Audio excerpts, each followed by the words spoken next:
যারা বিকাশ গ্রাহক রয়েছেন তাদের জন্য আজকের এই ভিডিওটি। আপনি চাইলে খুব সহজে বিকাশ অ্যাপের মাধ্যমে বিকাশ থেকে যেকোনো ব্যাংকের অ্যাকাউন্টে বা কার্ডে টাকা নিয়ে আসতে পারবেন। আজকের এই ভিডিওতে আমি আপনাদেরকে দেখাবো কিভাবে বিকাশ টু ব্যাংকে টাকা ট্রান্সফার করতে হয়।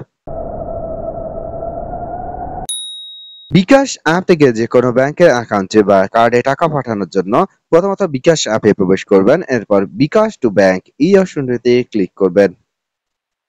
বিকাশ টু ব্যাংক অ্যাকাউন্টে ক্লিক করার পর এখানে ব্যাংক অ্যাকাউন্টে টাকা পাঠাবেন নাকি ভিসা ডেবিট কার্ডে টাকা পাঠাবেন সেটি এখান থেকে সিলেক্ট করুন।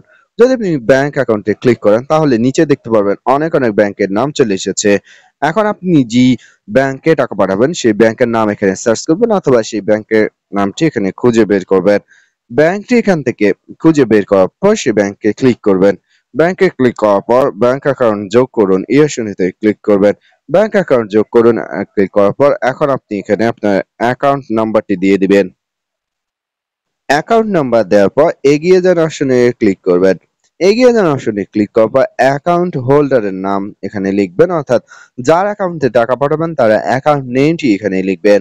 এরপর পুনরায় এগিয়ে যান অপশনে ক্লিক করুন। এখন আমি আপনাদেরকে দেখাই যদি আপনি কার্ডের মাধ্যমে টাকা পাঠান সেক্ষেত্রেও কিন্তু নিয়মটি সেম। এক্ষেত্রে ভিসা ডেবিট কার্ড এই অপশনটিতে ক্লিক করবেন। এরপর কার্ডের দেয়া উপরে যে কার্ডের ১৬ সংখ্যার নাম্বার দেয়া থাকে সেটি এখানে টাইপ করবেন। কার্ড নাম্বারটি দেয়া হয়ে গেলে এখন আপনি এগিয়ে যান অপশনে ক্লিক করবেন। এগিয়ে যান অপশনে ক্লিক করার পর অ্যামাউন্ট লিখবেন, কত টাকা আপনি পাঠাতে যাচ্ছেন। যদি আপনি অ্যাকাউন্টের মাধ্যমে ক্লিক করেন এক্ষেত্রে অ্যাকাউন্টের তথ্যগুলো দেওয়ার পর এরকম অপশন চলে আসবে।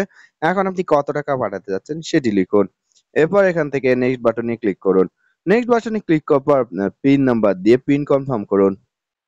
এরপর এখানে ট্যাপ করে ধরে রাখুন।